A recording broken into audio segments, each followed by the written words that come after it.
Film Majul, El Nombrador, una película sobre Daniel Toro, una imprescindible película sobre este gran nombrador y sembrador de grandes canciones con un fuerte compromiso social. ¿Cómo defines a tu película y cómo defines particularmente a Daniel Toro? Bueno, la película es como que define una especie de nostalgia, algunos tenemos nostalgia de lo que no vivimos, está lleno de nostalgia y con un personaje que además de ser un cantor popular, es un ejemplo de vida por las circunstancias que le pasaron y que ahora el reposo del guerrero, el reposo del toro, lo encuentra totalmente en paz. Entonces me parece que es como un ejemplo de lo que son nuestros faros, nuestros referentes, sin ninguna urgencia, sin ninguna cuestión de trayectoria, carrera, ¿viste? Y esos términos muy marketineros. Me parece que es como un maestro, un faro de la cultura popular. ¿Qué te impulsó precisamente a hacer una película que no deja de ser un homenaje y en vida a Daniel Toro?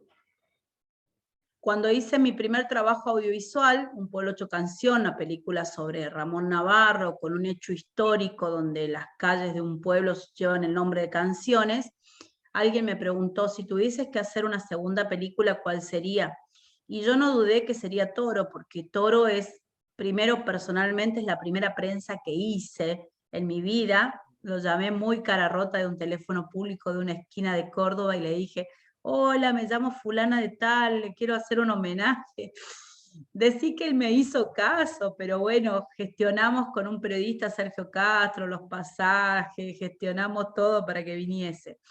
Y después, ahí es como que lo empiezo a conocer más profesionalmente. Después, bueno, me casé, me fui a vivir a Buenos Aires y siempre tuve en la mente, ¿no? Que qué lindo sería contar la historia de vida de Daniel de una manera ficcionada. Y se lo comenté a un director de cine, Modesto López, que vive en México. Le digo, ay, quiero hacer una película de Daniel Toro ficcionada. Todavía no había estrenado la de Ramón Navarro, ¿viste? Y él me dice, ¿cómo vas a hacer una película ficcionada? Dice, ¿vive Daniel Toro? Sí, vive. Y bueno, ¿y cómo vas a hacer algo ficcionado de una persona que vive? Es una falta de respeto. Filmalo aunque sea caminando por su casa, por su patio, pero vos filmalo, no dejes de filmarlo. Entonces ahí, bueno, nada, ahí fui y lo filmé. Bueno, un poco me explicas cómo ha sido, en cierta manera, el proceso creativo para llegar a la realización de la película. ¿Qué otros elementos, qué otros detalles tuviste en cuenta sobre la vida de Daniel Toro para llevarlo a tu film? Bueno, además de ser un excelente cantor y de ser un ejemplo como ser humano, porque frente a las adversidades, frente al cáncer de garganta, frente a la época de prohibiciones, no es casual también el tema del cáncer de garganta en esa época oscura del país, él no tuvo rencor, le habían dicho que le quedaban 2 años y no tuvo rencor, y vos lo ves ahora. Una vez me acuerdo que a un líder espiritual lo habían atacado, no sé si le habían disparado, y él dijo, ¿por qué a mí? Y me acuerdo que mucha gente de la iglesia salió a decirle, ¿y por qué no a él? ¿Qué tiene de especial que no le toque a él? Entonces, cuando Daniel dice, me salió un cáncer como le puede haber salido a cualquiera, también habla de esa humildad y sobre todo de esa horizontalidad que tenés con el prójimo, ¿no? De que vos no mirás a nadie de forma vertical. Entonces, eso era. Y después también, como te pasa a vos cuando vas a hacer una nota, cuando vas a hacer un reportaje escrito o lo que sea, ¿viste? Uno se pone a investigar un poquito de alguien. Entonces yo creía que en eso de, como cuando uno ordena la casa y limpia la casa, aparecen cosas. Y era como mi sueño, era como una utopía que aparezca algo del año de los 60 de Cosquín. Porque vos fíjate que ni siquiera hay un registro audiovisual de Mercedes con Cafrune, o no hay de cantores. Entonces era como un sueño que aparezca eso, ¿viste? Y recuerdo que una piba en el Cosquín 2020 también, por eso digo que fue mágico, como si todas esas ansias mías me hubiesen estado esperando en ese Cosquín y que se hubiesen completado y que se hubiesen llevado a cabo, para que cosa de que cuando antes que empiece la pandemia yo tener todos los elementos. Iba paseando por Cosquín, me dice, hay un señor que está pasando imágenes en algo de 8, no me acuerdo nunca, de cinta, Super 8. cinta Super 8. ¿ah? El sistema Super de 8. Super 8. Exactamente, está pasando en sistema, dice, y pasó un pedacito de Daniel Toro, porque él lo que hace es contar un poco la historia del festival, los comienzos. Y nada, lo busqué esos 10 días, lo encontré y me dijo que tenía casi todas las, o sea, todo el tema, tenía solamente ese tema, Canción para una Esperanza, mira, las esperanzas ahí se cumplieron. Entonces, nada, trabajamos todo el año, o sea, volvimos a casa, trabajamos todo el año porque la gente de la comisión del Festival de Cosquín me súper ayudó para que eso, porque si no él tenía que venir a Córdoba Capital, él siendo una persona mayor de Cosquín, venir a Córdoba Capital para que un canal de televisión le transformara eso en el digital. Y después me había enterado, por otro lado, también tenía en mi memoria de que una vez habían proyectado un documental de Miguel Abuelo y donde había un pedacito donde mostraban que él en sus comienzos había cantado folclore y había 20 segundos de él haciendo el Antigal. Entonces mi hijo, que estudia historia, me ayudó a investigar dónde estaba y que lo había filmado. El que lo había filmado estaba surfeando en Austria, ¿viste? Entonces como que no sé dónde quedó la cinta, en la casa de fulano, de Mengano, hasta que me comunico con la Fundación Miguel Abuelo. Entonces es como que ese material de Daniel Toro y el de Miguel Abuelo, para mí, si vos me decís que yo miro objetivamente, me parece que son los disparadores, los puntos más altos. Y eso también me ayudó a construir dos cosas. Una, que en un principio yo pensaba poner la cámara y que simplemente Daniela haga la nota detrás de cámara, entonces eso me impulsó a que Daniela directamente aparezca en primera persona y entreviste a los artistas y a los locutores y a los difusores.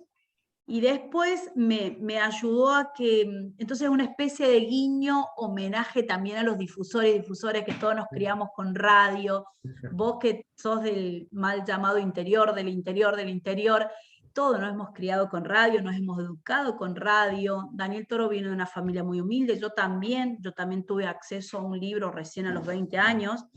Entonces nos hemos formado, nos hemos educado, hemos aprendido, la radio nos acompaña. Entonces para mí era muy importante decir cómo en los 10 últimos años se han hecho un montón de películas documentales de músico y nadie se le ocurrió entrevistar a Marcelo Simón.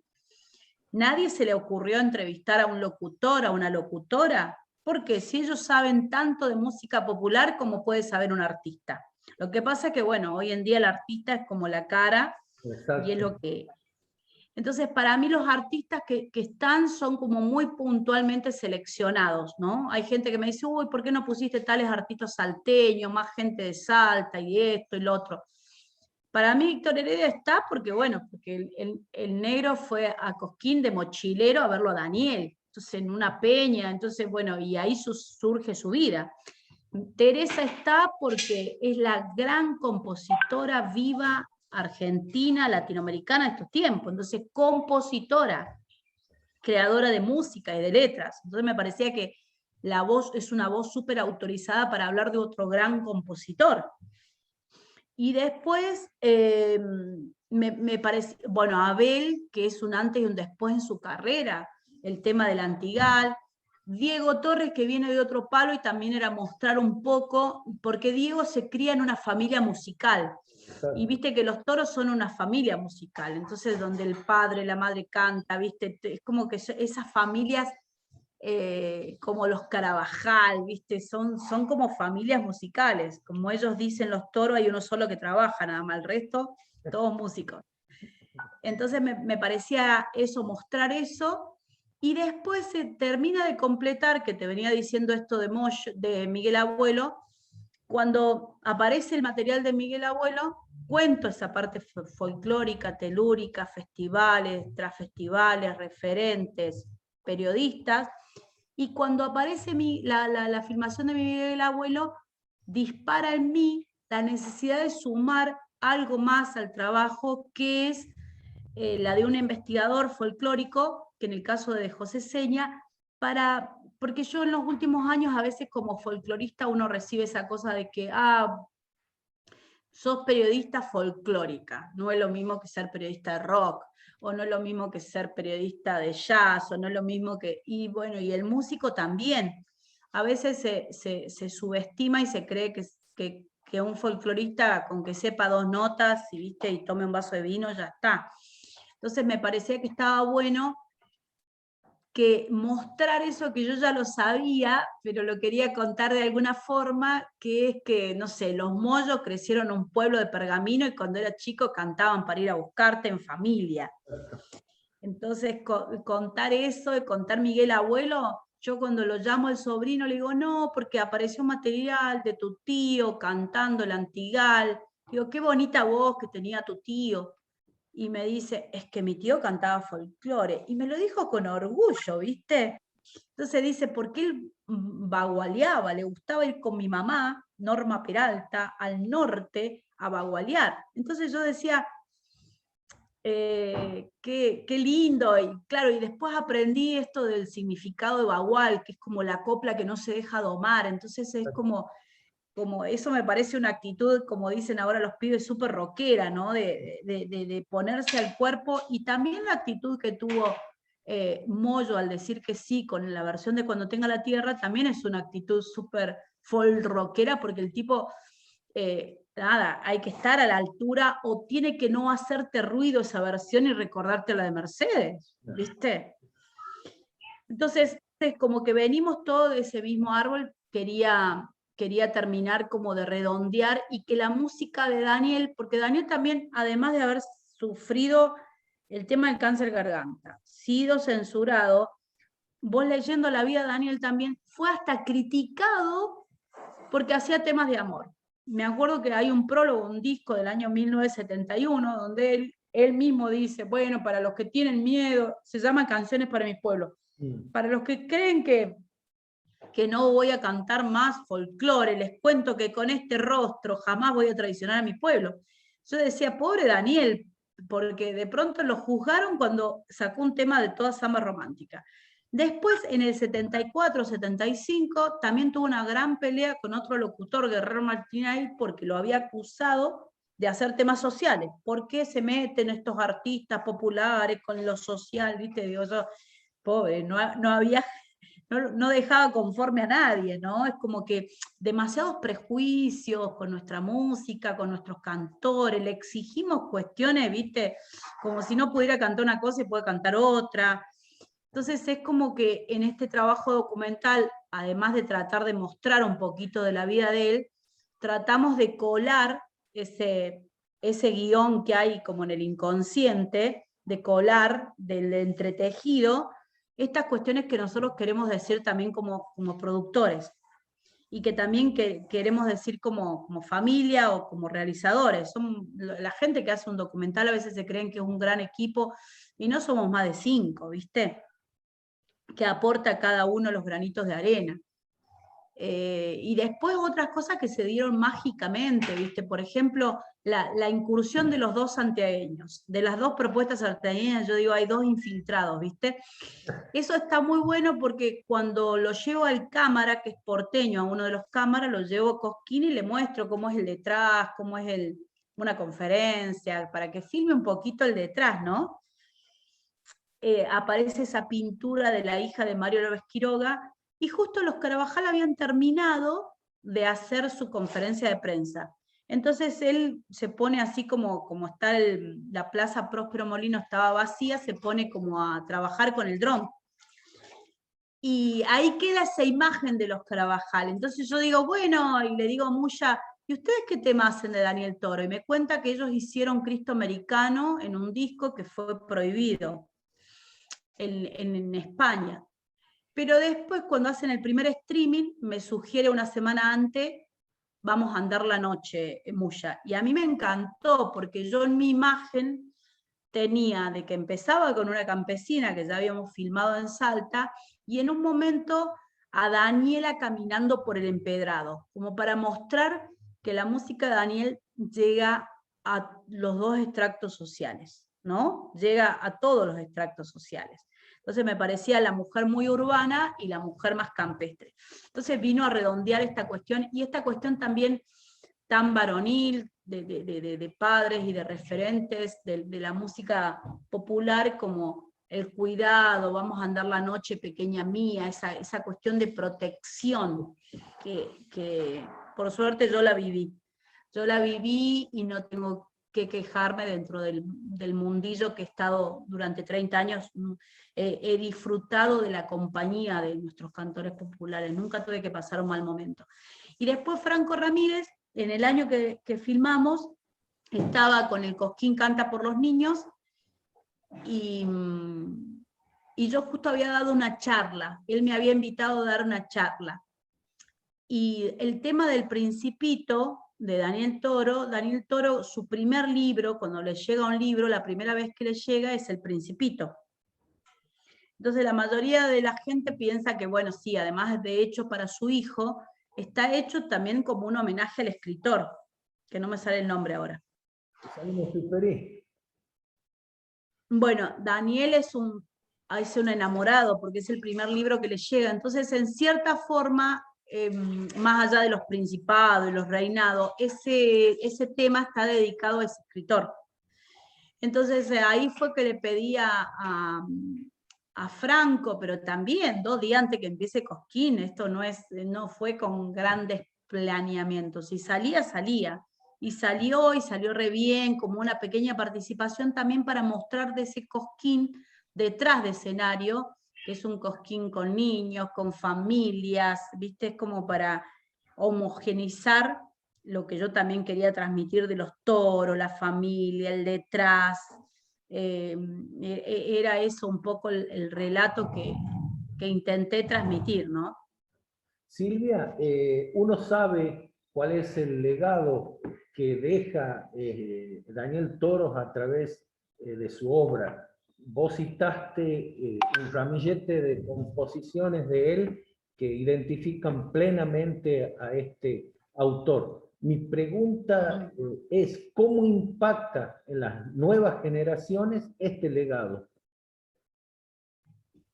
Me parece que les da un poco de aire y de respiro, porque las nuevas generaciones no tienen el prejuicio que por ahí tenemos nosotros de haber visto en cajones muy cerrados, ¿viste? Con candados y todo eso, la música, la cultura.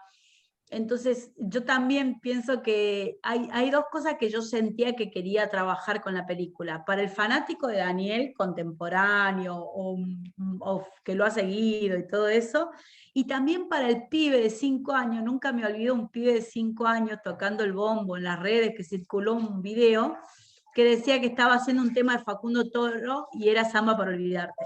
Entonces me parece que ese pibe de 5 años que ve la película va a decir, este es el autor, el señor, hizo este tema también, hizo este tema, sí. Entonces me imagino que ese chico de 5 o 6 años, formándose con varias disciplinas, ¿viste? Entonces me pensé en eso también, en mostrarle a ese pibe de 5 años. A mí se me quedó muy grabada cuando tenía 6 años, 7 años, un rastrojero que vino a la casa, a la cuadra donde vivía mi mamá en Barrio Pueyrredón, Córdoba, donde venía a buscar a todas las mujeres, chicos, juventud, para llevarlos a ver a Daniel Toro al Festival de Cosquín, una noche. Entonces yo me imagino esos pibes de 5 o 6 años disfrutando, más que todo de la película, viendo a ese señor que es el autor de ese tema que está aprendiendo a cantar. y que además tiene otras cosas. Entonces me parece que impacta de una manera mucho más natural de la que nosotros creemos.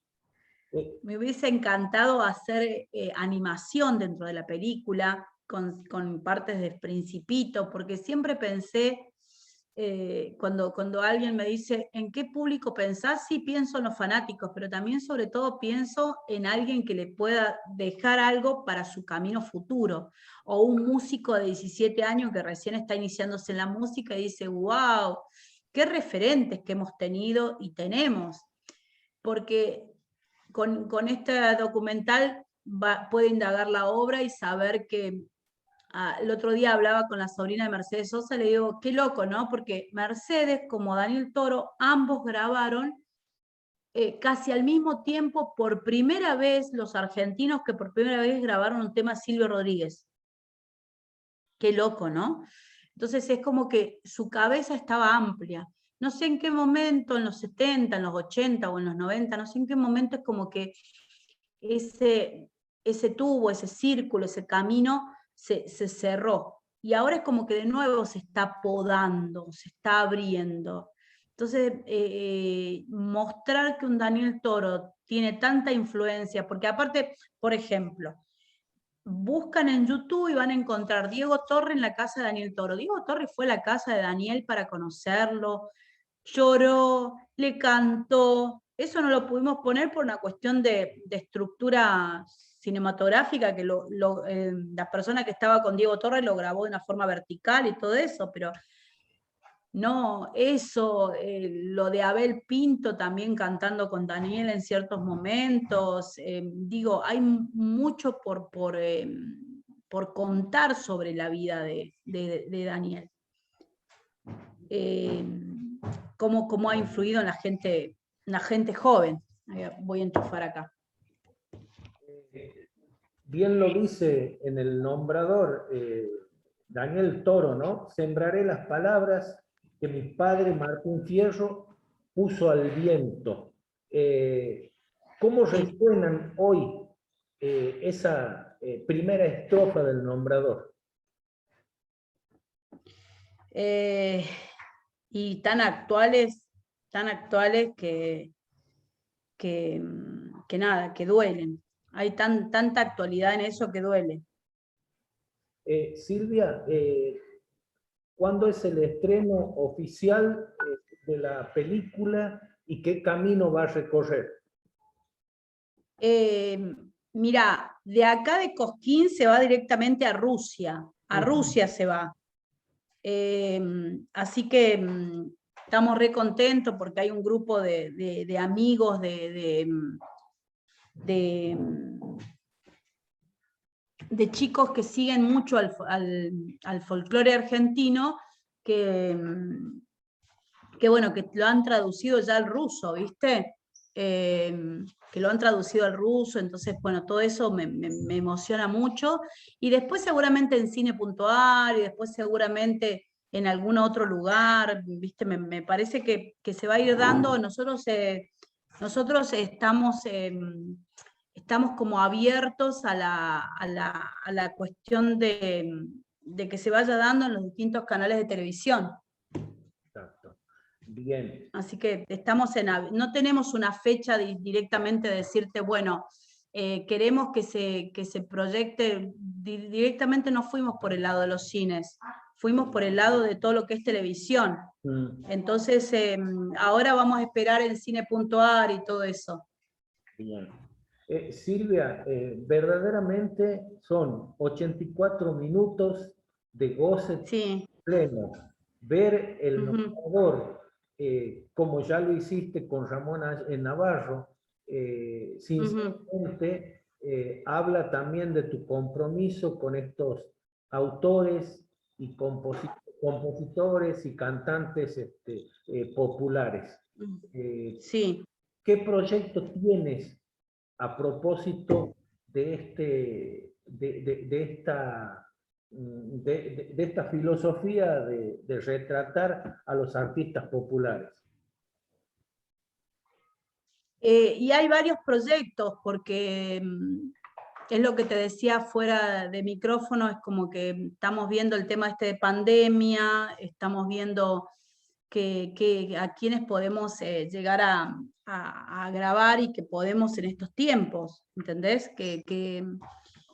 Porque tenemos otros proyectos de hacer otro homenaje en vida a alguien en estos tiempos, pero bueno, vamos a ver, estamos escribiendo también un trabajo, estamos escribiendo también sobre historias de tierra adentro y todo eso. Perfecto. Bueno, ¿Está? perfecto, muy bien, Silvia. Te agradezco muchísimo. Bueno, gracias muchísimo a vos, te mando un beso. Nada, desde Unquillo, donde estoy viviendo, por ahí tengamos contacto, porque trabajaré seguramente con alguien de ahí, de tu zona. ¿Vos de qué lugar sos del Chaco, Josami? Tacopozo. Está Tacopó. en el extremo norte, bien hacia arriba. Está, ¿Pero noroeste o noreste? noreste, camino a Salta. Camino a Salta. Ah, ¿y San Bernardo dónde queda? Donde se hizo la OMA. San Bernardo es más en la cerca de Resistencia está. Está más cerca de la capital. Tacopozo está a casi 500 kilómetros de Resistencia y San Bernardo está 100, 150 kilómetros aproximadamente. Es un lugar más... Bueno, lo que te quería decir también que me han llamado de varios festivales de cine, como el Festival de Cine de las Alturas, también para que se proyecte. Y también me llamaron, que no me quiero olvidar, me llamó una señora que trabaja en las embajadas, o sea, en Cancillería, que trabajaba con Omar Moreno Palacio, para que se proyecten distintas embajadas del mundo, en 56 países, 56 embajadas de 56 países. Y seguramente, como te decía, en Cine.ar se va a proyectar porque es auspiciada por el Inca y seguramente se va a proyectar en Canal Encuentro. Y también el 21 de mayo, no sé si te dije, en Ciudad de las Artes, Córdoba, también. Bien, bien, bien. Perfecto, entonces, Silvi, lo mejor... Entonces, y el 11 de mayo, acordate, Día del Autor y Compositor, va a salir la banda sonora de la película. Bien, perfecto, entonces. La primera parte de la banda sonora, ahí va a estar Los Carabajal, va a estar Franco Ramírez, va a estar Los Hijos de Daniel Toro, va a estar Cuando tenga la tierra en la versión de Moyo y Nadia Larcher, y después va a salir una segunda parte, porque son 16 temas más o menos, así que va a salir una... Bueno, Silvi, muchísimas gracias por tu tiempo. No, gracias a vos por tu tiempo. Bien. Bueno, un besito. Un abrazo inmenso y un beso para vos. Gracias, gracias, como siempre, y gracias por acompañarme en todos los proyectos. Un besito. Chao. Vos también, gracias. Chao.